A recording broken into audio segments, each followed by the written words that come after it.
Hello! So back again, this time with a little bit more of a lighthearted video.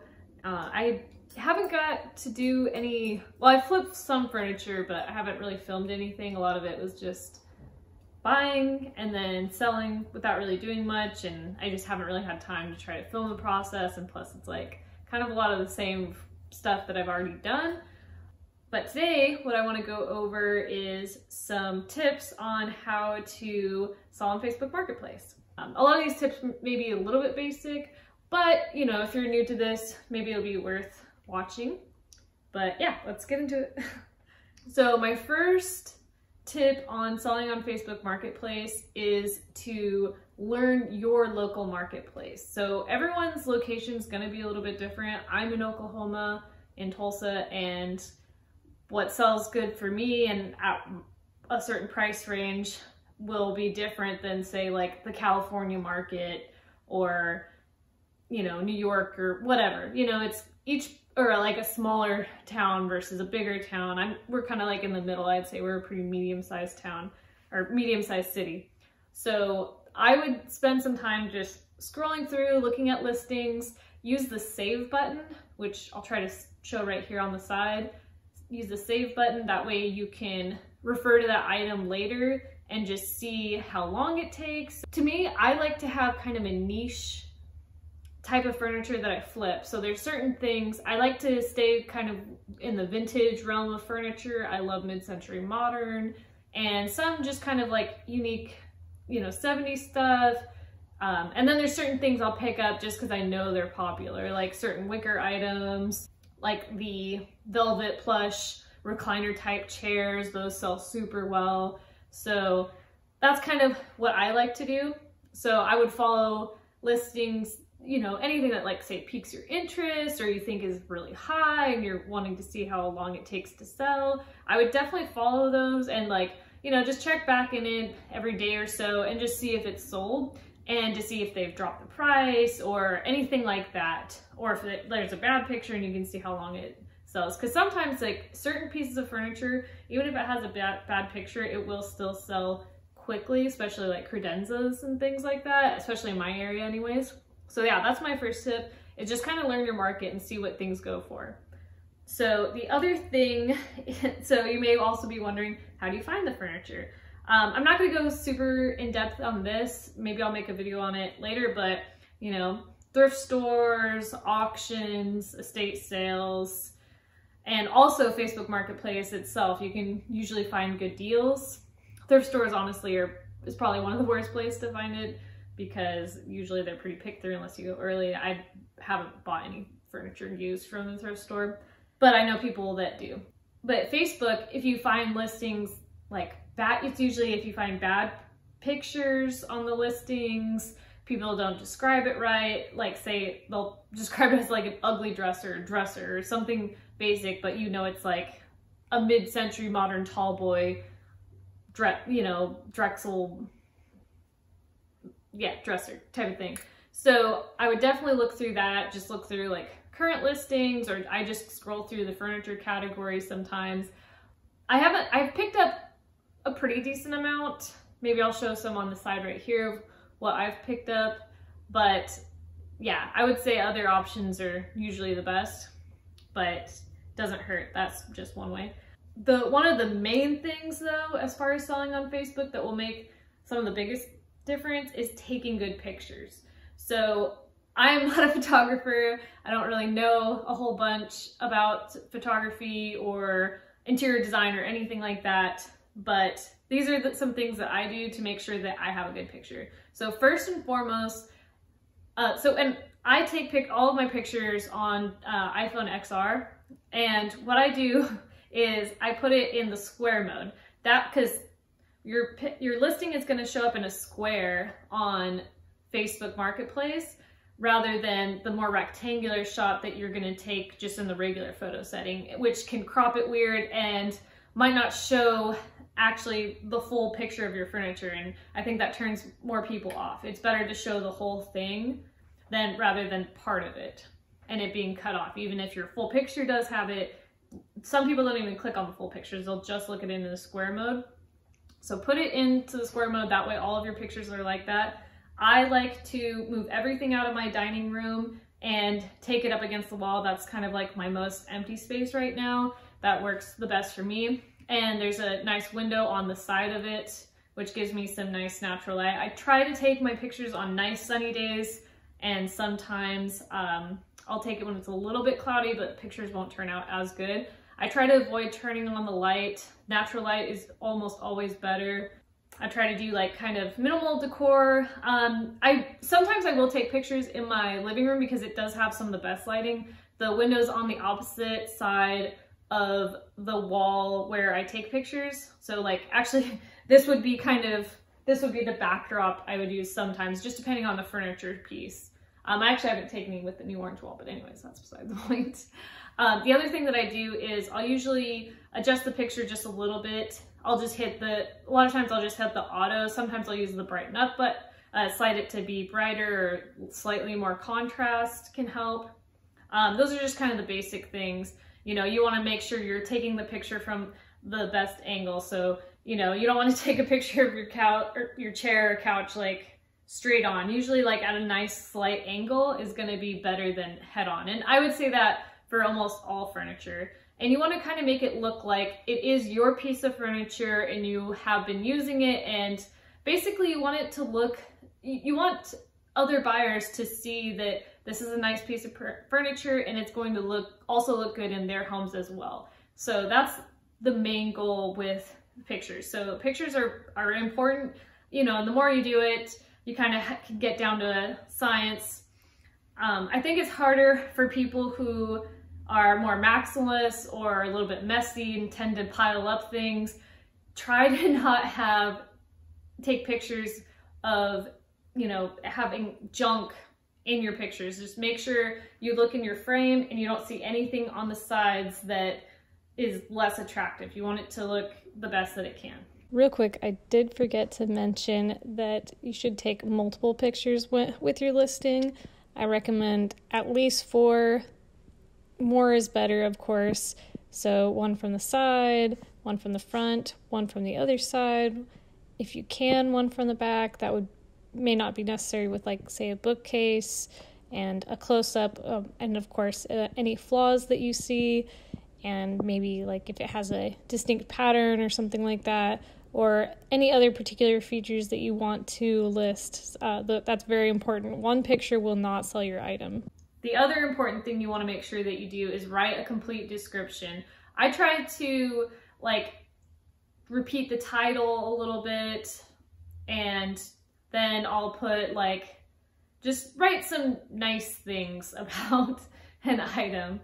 Let me see if I can pull one of my descriptions up so we can go over that. Okay, so here is a nice rocking chair that I had got and sold very quickly, and this is what I wrote for the description. I'm gonna read it from my computer. Absolutely stunning vintage velvet swivel rocking chair. This chair is from the 60s, 70s and is very soft velvet, light dusty copper color, and features a tufted backrest and seat cushion with zipper closure for easy cleaning. The chair is in amazing condition for its age, with 0 stains and just a bit of wear on the velvet on the armrest pictured. Kept in a clean, smoke, and cat-free home. And then I'll pick up near where I live by, and then the dimensions are very important as well, because most people will need to know that, especially fitting in their vehicle or making sure it'll fit in their space. With the description, you want to make sure you point out the features that someone might not notice. Really make it seem desirable. You always want to mention any of the flaws that a piece might have, but I try to kind of tone it down, like, oh, there's some wear to the wood of the arms or whatever.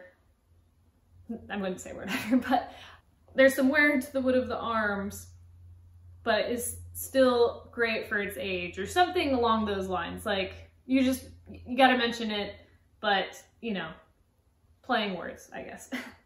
And then also, another important thing is title. So I try to hit certain keywords depending on the piece. So, you know, you want to hit style notes, so mid-century modern, you can abbreviate that MCM, vintage, just to make sure you say the type of furniture piece it is, so chair, bookcase, couch. You want to hit the color, or if say it's like floral, you want to put that. Just make sure that it sounds nice, basically, and you hit as many of the main notes as you can. I also typically tag items. I don't go usually too crazy, but vintage chair, boho, whatever type of stuff like that. I don't really know how much of a difference it makes, but that's something that I do.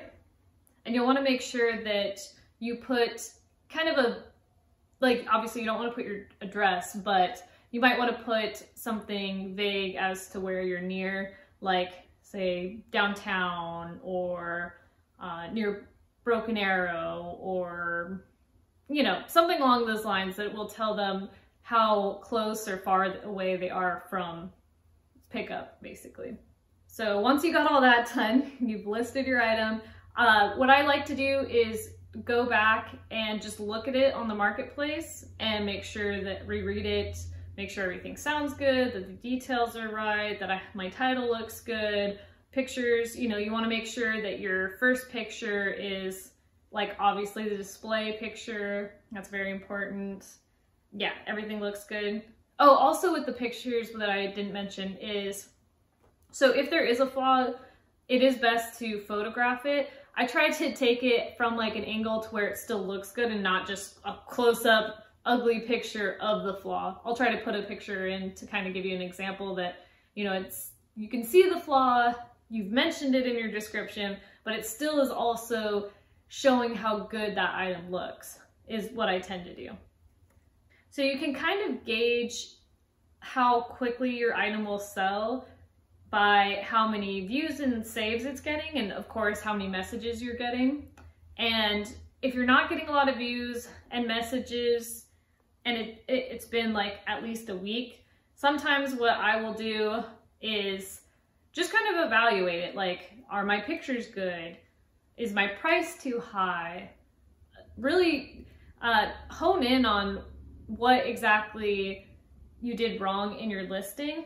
Like, I will mark things down a little bit, but if they still haven't sold, then I will delete the listing and relist it. And I always relist with different pictures because people will see the same pictures and scroll on by.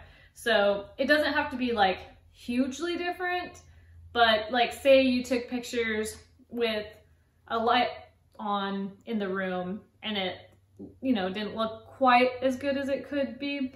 So, and I did this. So I'll show you a picture of these chairs that I had listed with the light on, what they weren't selling. And then I relisted them with the natural light and they look like this. So those differences do matter. So I definitely recommend that. And sometimes it is just a waiting game, and a lot of times it is just down to the piece and how desirable and popular that particular style and quality of furniture is. So those are the best tips that I really have for selling on Marketplace. Sometimes it's hit or miss. It seems like certain times you get lucky with an algorithm that a lot of people are viewing your item and it's blowing up and it's awesome. And then other times you think you have a great item and a great price and the pictures look good and you don't get much. And I think it's sometimes Facebook doesn't think other people are going to be interested in it. I don't know, but those are, some of the things that you got to deal with listing things on Facebook Marketplace. But I do find that it is the best selling platform, at least for me in my area, to sell things fairly quickly. A lot of times a good piece of furniture that I have at the right price will go, anywhere between less than a day to like a week to 2 weeks. So I've tried OfferUp and I have not sold anything. I got like one spam message on OfferUp, and then I've also listed things on Craigslist with one person messaging me about an item and then they didn't show up to pick it up. So I haven't had good luck on either of those sites. I used to use Craigslist in the past, but it seems pretty dead to me. I don't even find anything good on there. But you know, my area could be different than your area, and there might be other avenues that you can sell at, like consignment and things like that. But for me personally, I've had really good luck with Facebook since I started selling back in January basically, and I've sold a ton of shit since then, so it's been great.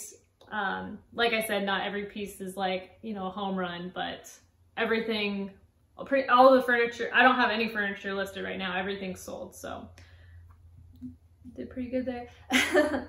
But yeah, that's what I have for y'all today. I'll try to make more content, some different stuff. This is something that I had jotted down, some, you know, tips that I thought were helpful, and thought might be helpful to anyone else trying to sell on Facebook or might be interested, I don't know. But yeah, I hope you like it. If you want to see any of my other flips, or furniture related videos, definitely check those out. Maybe I'll link some, or I don't know, I don't have that many videos, you can look at them. But anyways, goodbye.